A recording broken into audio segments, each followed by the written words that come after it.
परिवार। हर रात की तरह आज भी मैं देर रात घर पहुंचा। हमेशा से कोई गलत आदत न होने के कारण कॉलोनी में कोई भी मुझे देर रात आने पर गलत नज़रों से नहीं देखता था। मैं हमेशा इस बात को लेकर गर्व करता कि लोग अपने बच्चों को मेरी उपलब्धियों का उदाहरण देकर अच्छा पढ़ने लिखने की सलाह देते हैं। खैर, यही सब सोचते हुए मैंने अपनी चाबी से घर का दरवाज़ा खोला। हालांकि मुझे पता था कि जब तक घर में मैं नहीं पहुंचता तब तक दीप्ति को नींद नहीं आती थी। पर मैं अपने 5 साल के बेटे चिंटू को नींद से नहीं जगाना चाहता था। दरवाजे की हल्की सी आहट पाकर दीप्ति हमेशा की तरह कमरे से बाहर आई। तब तक मैं मुंह हाथ धोकर बाथरूम की तरफ जा चुका था और हमेशा की तरह दीप्ति खाना गर्म करने किचन में चली गई। हर रोज ऐसा ही होता था। सुबह घर से निकलने के बाद हमारी मुलाकात रात को खाने पर ही होती थी। दीप्ति को इस तरह का जीवन शैली में कोई प्रॉब्लम नहीं थी।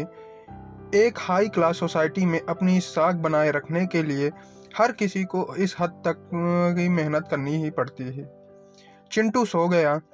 खाना खाते हुए मैंने दीप्ति से पूछा, हाँ, काफ़ी देर से आपका इंतजार कर रहा था, लेकिन फिर इंतजार करते करते ही सो गया।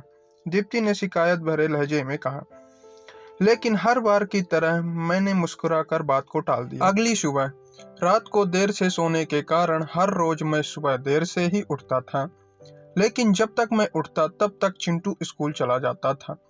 चिंटू की हमेशा शिकायत रहती थी कि उसे कभी बाहर घुमाने नहीं ले जाता और शायद इसी बात को लेकर वो मुझसे नाराज भी था। हमेशा की तरह मैंने उठकर दीप्ति को आवाज लगाई और बाथरूम में घुस गया। थोड़ी देर में ही दीप्ति नहाने के लिए गर्म पानी ले आई। तुम नहीं होती तो मेरा क्या होता, हमेशा की तरह मैंने पानी की बाल्टी लेते हुए अपना घिसा पिटा डायलॉग मारा और हमेशा की तरह ही दीप्ति मुस्कुराते हुए खाने की तैयारी करने किचन में चली गई। खैर, ऑफिस के लिए तैयार होकर जब मैं डाइनिंग टेबल पर आया तो चिंटू मुंह फुलाए बैठा था। क्या बात है जनाब, आज स्कूल नहीं गए? मैंने प्यार से चिंटू के बालों पर हाथ घुमाते हुए बोला। आज संडे है, चिंटू ने गुस्से भरी आवाज से कहा।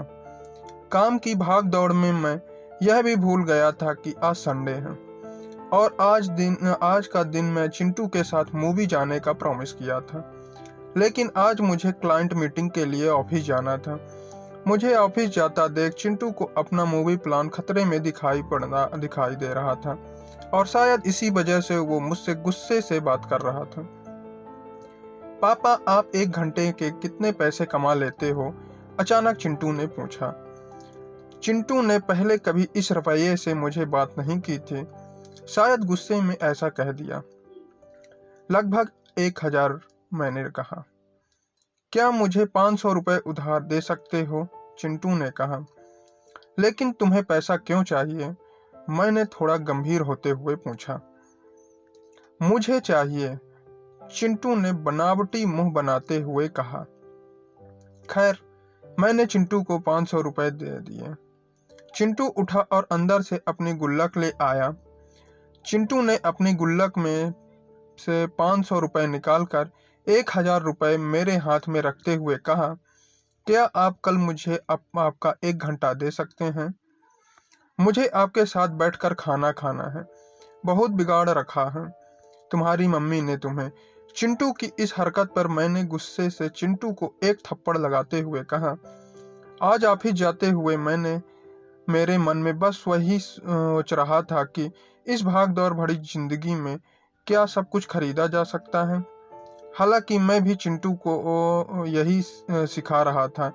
कहानी का तर्क यही है कि परिवार के लिए पैसा कमाने की चाह में हम परिवार को समय देना ही भूल जाते हैं। जिंदगी में सबके बीच में तालमेल बिठाकर चलना ही समझदारी है।